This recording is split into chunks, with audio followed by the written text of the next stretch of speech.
Nós vamos falar sobre a história do rapaz quando ele era rico, quando ele estava na mansão dele, certo? Quando ele estava na mansão, ele vivia essa situação, olha só, nessa casa que ele vivia, né?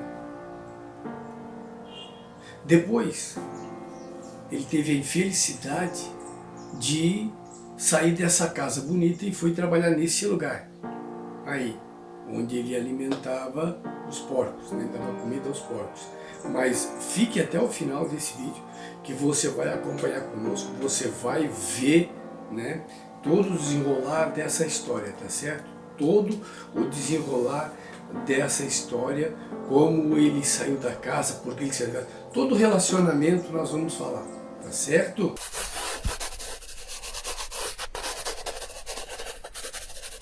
O filho pródigo, ele não precisava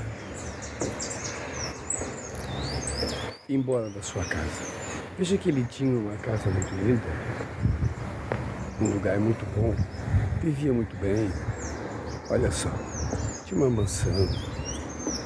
Ele era realmente um homem, um rapaz de sorte. Talvez um rapaz afortunado, um rapaz. Alguém podia dizer, mas ele tem tudo. Ele mora num lugar que é um paraíso. Ele tem dinheiro, tem carro. Olha a casa que ele tem, é uma mansão. E ele não precisa de muito esforço, ele não precisa trabalhar, ele não precisa fazer o que todo mundo faz, simplesmente aproveitar a vida, simplesmente é desfrutar do que ele tem. Olha a mansão que ele mora, olha o lugar que ele mora, a localização. Ele realmente era privilegiado. Deus o abençoou de uma maneira extraordinária. Deus colocou em suas mãos coisas muito, mas muito grandes. Mas não esquece que o irmão dele também estava junto na história. E que o pai também estava junto na história. E que eles não viviam junto. Mas o que levou o filho pródigo a abandonar tudo isso? O moço abandonou tudo isso. A mansão, um lugar privilegiado desse, uma posição tão nobre que ele tinha na sociedade. Talvez o filho pródigo esteja igual você. Você tem tudo. Você possui tudo. Uma linda casa, carros, dinheiro. Você possui as melhores roupas, vai nos melhores hotéis, os melhores restaurantes, come as melhores comidas. Você tem, achando que tem os melhores amigos, mas dentro de você existe um vazio. E é o mesmo vazio que existia no filho pródigo. Sabe aquele vazio que dói na alma? Que quando você deita, seu pensamento fica voltado para aquilo que já passou. É uma ansiedade, você não veja o dia começar. O filho pródigo tinha esse problema.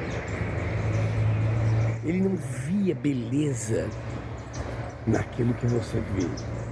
Ele não via atração naquilo que você vê. Ele não sentia a alegria, ele não sentia esse brilho que você sente. Sabe por quê? Porque faltava no filho pródigo a presença de Deus. E a presença de Deus, ela é a cereja do bolo. A presença de Deus é o beija-flor na flor. A presença de Deus, ela é a brisa no calor. A presença de Deus é o sorriso na tristeza. A presença de Deus é a fome da comida. A presença de Deus é o sabor do alimento. A presença de Deus é o sono numa boa cama. A presença de Deus é a paz, uma linda mansão. A presença de Deus é o beijo carinhoso de quem você ama. Ele não tinha isso. E ele começou a sentir esse vazio. Começou a sentir essa ausência na vida dele. Ele não tinha isso, mas ele tinha luxo. Ele tinha riqueza. Ele tinha fortuna. Ele tinha uma coisa. Ele achava que tinha amigos. Isso foi um grande problema na vida dele. Assim se tornou a vida do filho pródigo. Alimentar os animais na fazenda. Dar comida aos porcos. Alimentar os porcos. O filho pródigo passou a alimentar os porcos, a dar comida para eles. Que vida teve o filho pródigo? Essa era a atividade dele? Alimentar os porcos. E não era só um, eram vários porcos que ele tinha que alimentar.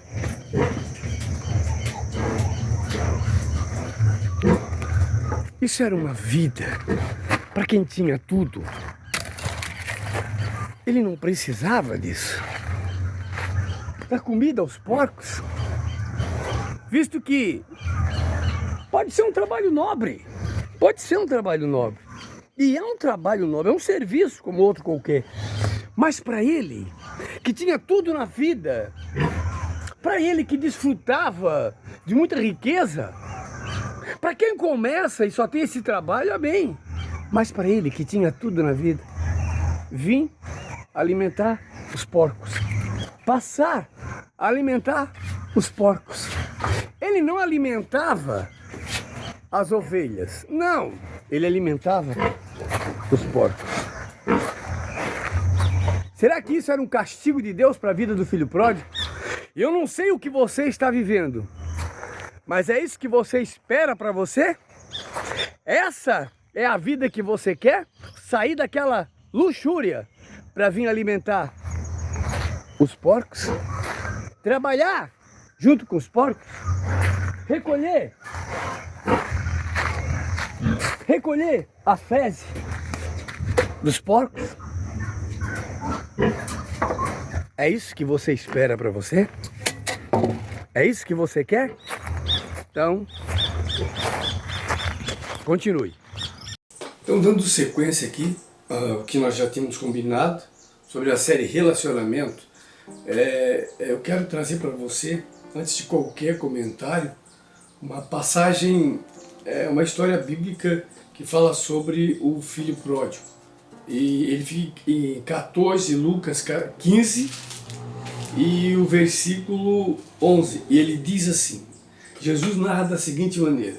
Ele disse, um certo homem tinha 2 filhos e o mais moço deles disse ao pai, dá a minha parte da fazenda que me pertence. E ele repartiu por eles a fazenda. E poucos dias depois, o filho mais novo, ajuntando tudo, partiu para uma terra longínqua, e ali desperdiçou a sua fazenda vivendo dissolutamente. E havendo ele gastado tudo, houve naquela terra uma grande fome, e começou a padecer necessidades. E chegou-se a um dos cidadãos daquela terra, o qual mandou para os seus campos a apacentar porcos. E desejava encher o seu estômago com as bolotas que os porcos comiam, e ninguém lhe dava nada. E caindo em si disse, quantos trabalhadores de meu pai têm a abundância de pão, e eu aqui pereço de fome. Levantar-me-ei e irei ter com meu pai, e dir-lhe, pai, pequei contra o céu e perante ti, e já não sou digno de ser chamado teu filho. Faze-me como um dos teus trabalhadores. E levantando-se foi para o seu pai. E quando ainda estava longe, viu o seu pai e se moveu de íntima compaixão, e correndo lançou-se-lhe ao pescoço e o beijou, e o filho lhe disse: Pai, pequei contra o céu perante ti, e já não sou digno de ser chamado teu filho.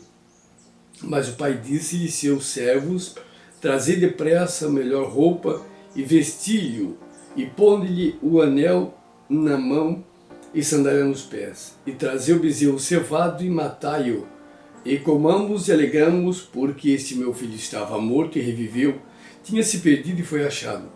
E começaram a alegrar-se. E o seu filho mais velho estava no campo, e quando veio e chegou perto de casa, ouviu a música e as danças. E chamando um dos servos, perguntou-lhe que era aquilo. E ele lhe disse: Veio o seu irmão, e teu pai matou o bezerro cevado, porque o recebeu são e salvo. Mas ele se indignou e não queria entrar.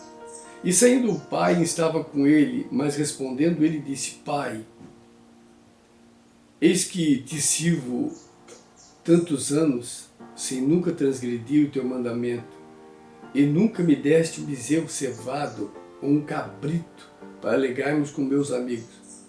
Vindo, porém, este teu filho que desperdiçou a tua fazenda, com as meretrizes, mataste-lhe o bezerro cevado, ele desse filho.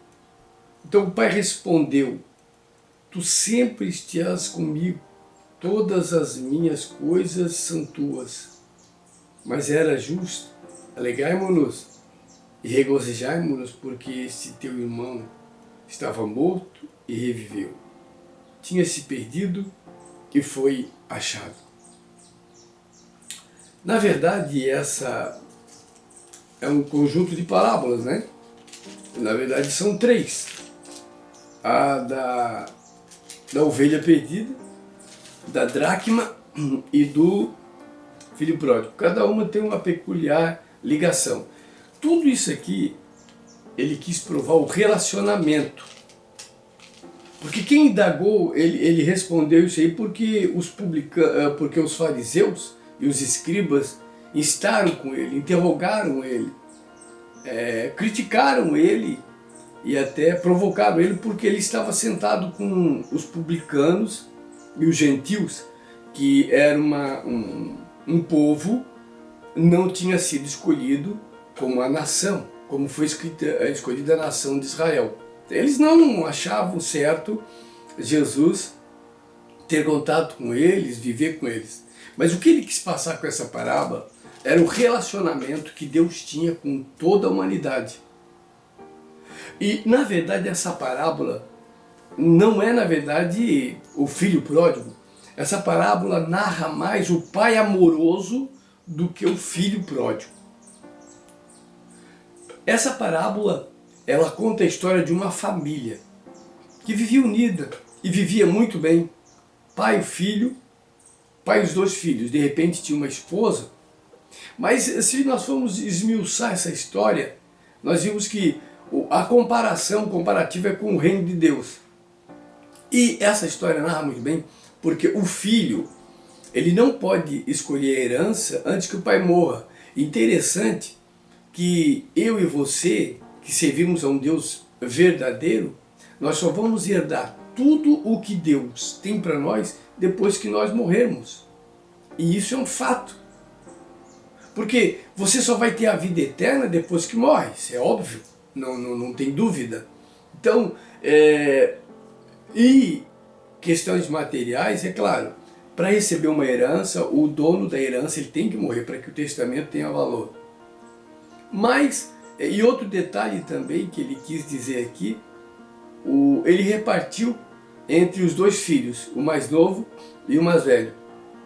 Como na lei judaica, em Israel, o filho mais velho recebia duas partes a mais, uma parte a mais que o mais novo. Então, quando o pai dividiu a herança, não foi só o filho mais novo que levou a parte dele, o filho mais velho também recebeu. Na verdade, o que nós entendemos aqui, que existem dois filhos desviados. tanto o mais novo quanto o mais velho. Os dois estavam longe de Deus, longe do Pai, que era o Pai amoroso. Os dois filhos, tanto o mais novo, o mais velho estava de olho na fazenda, né? Queria a fazenda, queria toda a fazenda. O mais novo queria o dinheiro da fazenda para gastar fora. Então, há uma semelhança entre os dois, né? Os dois tinham o mesmo interesse em gastar o dinheiro do pai, em desfrutar as coisas do pai, mas de uma maneira que não viesse prejudicar o pai. O que aconteceu?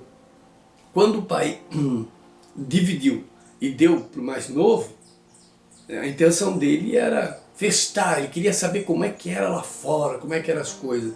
E o mais velho, que ficou com tudo, pensou em investir, né?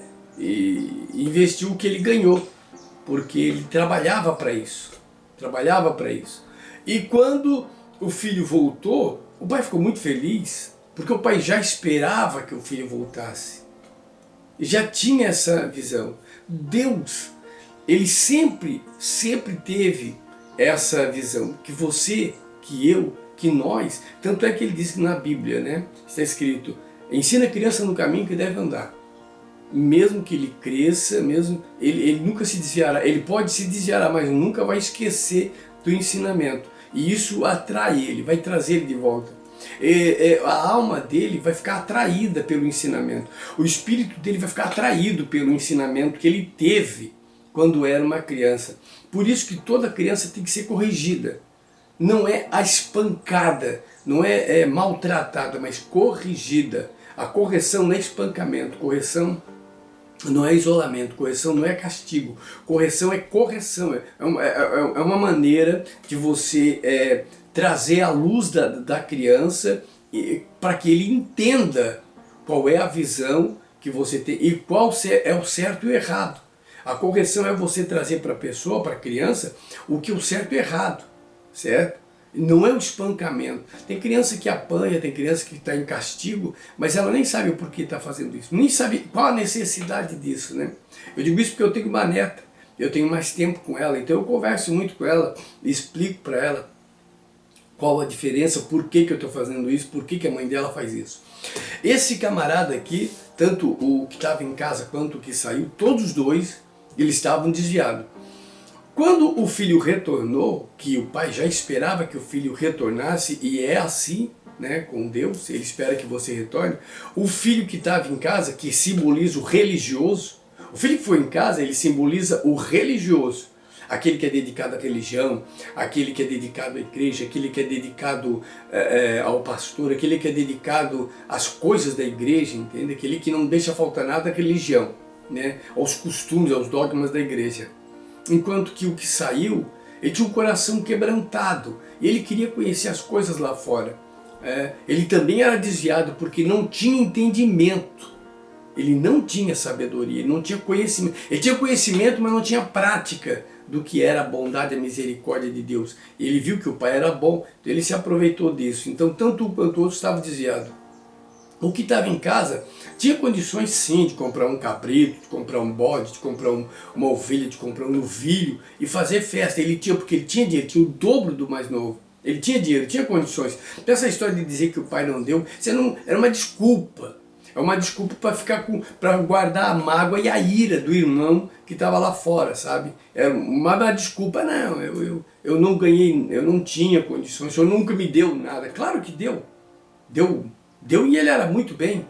O outro foi, gastou tudo e voltou humildemente. Quando o outro estava lá naquela situação, ele já começou a projetar na cabeça qual seria a história que ele ia contar para o pai. Ele não podia chegar mentindo para o pai dele, né, de novo. Ele não podia chegar a contar uma história qualquer. Quando você se apresenta a Deus, você não pode contar para Deus qualquer história, uma mentira qualquer. O relacionamento entre você e Deus tem que ser um relacionamento afetivo, um relacionamento de pai, de amigo, de irmão, de companheiro. Deus é a última pessoa em quem você pode confiar e que vai lhe ajudar.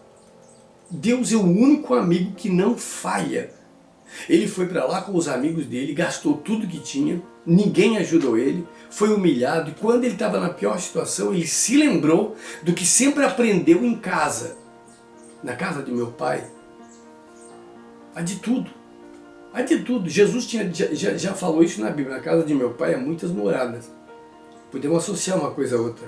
E ele se lembrou, puxa vida, e porque ele tinha aprendido com o pai amoroso, que o pai era amoroso, ele não teve medo de voltar para casa porque ele sabia que o pai era misericordioso e tinha capacidade de perdoar ele. Então ele conhecia o pai que tinha. O pai não era um tirano. O pai dele não era uma pessoa violenta. Tanto é que dividiu a herança. Quando o pai dividiu a herança, ele percebeu que o pai era bom demais, que nenhum pai faz isso. Nenhum pai naquela região faria isso. E aquele pai fez isso. Então ele percebeu, o pai é bom, eu vou voltar para casa. E ele voltou para casa. E quando ele voltou, o pai já estava esperando, que sabia que o filho ia voltar. Conhece o filho, o pai conhece o filho. Deus conhece você, conhece o seu coração. Sabe o quanto você quer se relacionar com ele. Porém você não sabe a maneira certa de se relacionar com Deus. E quando ele chegou em casa, o filho mais velho não recebeu. Porque se o filho mais velho visse ele chegar, não ia deixar ele entrar. É assim os religiosos. Não, você não vai entrar aqui. Você está em pecado. Você está desviado. Você não merece. E o pai recebeu ele. Abraçou ele. Existe toda uma tradição de que o filho que faz um negócio desse, ele é apedrejado. Se ele entrasse ali pelo corredor, ele tinha o direito de apedrejar ele. Porque ele era um filho contumaz. Então o pai correu para receber ele lá na porta da casa, para que não acontecesse o episódio de ele passar pelo corredor até chegar na casa e os escravos e o servo apedrejarem ele, porque isso está na lei, né? Um filho quanto mais seria apedrejado. Porém o pai foi lá e abraçou ele, trouxe ele para dentro de casa, mas o filho na hora mesmo já se arrependeu e falei, pequei contra o céu e contra ti. Ou seja, eu pequei contra tudo o que é de bom, né? Tudo que tem de bondade, que é o céu, que é as coisas espirituais, que é Deus, os anjos, e a salvação em Jesus Cristo. E pequei contra ti, material, te roubei. Levei o que era teu e acabei gastando. Então, o que Jesus quis fazer, mostrar com essa parábola, é o relacionamento entre Deus e os homens. Ele quis mostrar como Deus cuida do ser humano. Enquanto que a religião, ela serve para religar o homem a Deus. Ele quis mostrar para eles que a religião é um fator importante, muito importante, e ele é um fator fundamental para que você conheça a Deus, porque é através da palavra de Deus que você vai conhecer a Deus, é através da palavra de Deus que você vai ficar sabendo das coisas de Deus, das coisas do céu. Então se você não lê a palavra de Deus, se você não conhece a palavra de Deus, se você não lê e nem ouvir, você vai ficar analfabeto com respeito às coisas de Deus. E para ler a Bíblia Sagrada tem que ter oração. Tem que buscar de Deus, porque ler a Bíblia, igual ler qualquer outro livro de história, de geografia, de romance, episódio policial, não vai entender nada. Você precisa ler a Bíblia orando para que você possa desfrutar, para que você possa se alimentar das mensagens que a Bíblia tem. Certo? São mensagens, e muitas vezes mensagens que você vai ter que ler 3, 4, 5 vezes para desfrutar daquilo ali, para entender aquilo ali. E lendo a palavra de Deus é que você vai conhecer a Deus. E para ler a palavra de Deus você tem que ter grupo, que nem tem a sinagoga. E isso é uma igreja. Desde o início do mundo houve religião. Os povos que nunca conheciam a Deus, o Deus verdadeiro, eles se reuniam há muitos anos atrás para adorar alguma coisa, para adorar o sol, adorar a lua, adorar alguma coisa, porque eles não conheciam a Deus, mas dentro deles tinha um espírito que queria se comunicar com alguém sobrenatural. Então isso forçava eles a se reunirem e buscarem a presença de alguma entidade espiritual. Como eles não conheciam a Deus, eles adoravam o que eles imaginavam. Aí quando Jesus Cristo, quando Deus se fez presente, começou através dos profetas, ter aquele relacionamento com o ser humano através dos profetas. Depois ele teve Jesus Cristo, que realmente foi encarnado, Deus encarnado, então ele expandiu para todo o ser humano. Na verdade, os relacionamentos já têm início desde a fundação do mundo. Quando Deus criou o homem, ele já se relacionava com o homem. E o relacionamento entre Deus e o homem era bom. Mas Deus precisou fazer uma pessoa para estar do lado do homem que desse uma continuidade. Deus criou a mulher. O relacionamento entre o homem e a mulher era bom, mas já causou problema desde o início. Quando Eva comeu aquele fruto, enganando o marido, ou traindo a confiança do marido, né? E então houve aquele atrito, já rachou o relacionamento com Deus. O relacionamento entre os dois já ficou abalado. Depois nasceu os dois filhos, já teve um problema entre família, entre irmãos, já se mataram entre irmãos. Então os relacionamentos sempre tiveram problema. Desde o início, na fundação do mundo, já houve problema. Sempre tem um relacionamento, sempre tem problema. E esse aqui dessa família foi o problema. Na verdade, Jesus Cristo, ele quis fazer uma analogia desse episódio dessa família com o reino de Deus. Quis mostrar para eles com o reino de Deus. O relacionamento entre Deus e o homem, ele é simples. O homem complica, dificulta. Ele cria dogmas e meios e doutrinas e costumes que dificultam, eles fecham a porta de uma maneira que nem eles passam e nem deixam ninguém passar. O relacionamento entre Deus e o homem é simples, como Jesus mostrou ali. Ele se juntou com um publicano, ele foi numa festa onde eles estavam dançando, bebendo, mas quando a presença dele chegou naquela festa, todos pararam e deram atenção a ele, porque ele trazia uma palavra de vida. Ele não trazia uma música qualquer, uma piada qualquer. Ele trouxe uma palavra de vida. E quando Jesus chegava na festa, tanto lá em Canaã, que ele multiplicou o vinho, quanto nessa festa. E outras festas que ele teve, quando ele chegava, o propósito dele não era festejar com eles, não. Era abrir a mente deles que aquilo tudo ali era passageiro. Toda essa festa, baile, funk, tudo, isso é passageiro. Isso é um engodo, é um engano. Mas até abrir o entendimento, as pessoas vão continuar nisso aí. Aconteceu comigo, com várias outras pessoas que participavam disso aí, quando entenderam. Mas isso é pecado, isso afasta o homem de Deus, esse tipo de relacionamento. Porque a Bíblia é bem clara, você deve adorar a Deus em verdade e em espírito. Em verdade o que é? Em verdade é o que você faz. Você não pode estar mentindo para Deus que está na casa do fulano, conversando, enquanto você está na casa do fulano, fornicando, bebendo, usando droga, coisa assim. Então é uma verdade, você não pode estar...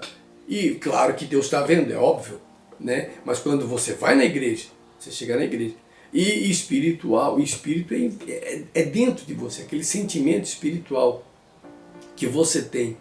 Você sabe, aquela dor na alma, aquele desejo de se libertar daquela dor. Só Deus pode curar essa dor. Então esse relacionamento, nós estamos abrindo essa série, o relacionamento do ser humano, né? E nós vamos entender na frente. E o que aconteceu com esse caso deles pode estar acontecendo com você. Essa briga entre família, você discutindo com os irmãos, essa discussão dentro da igreja.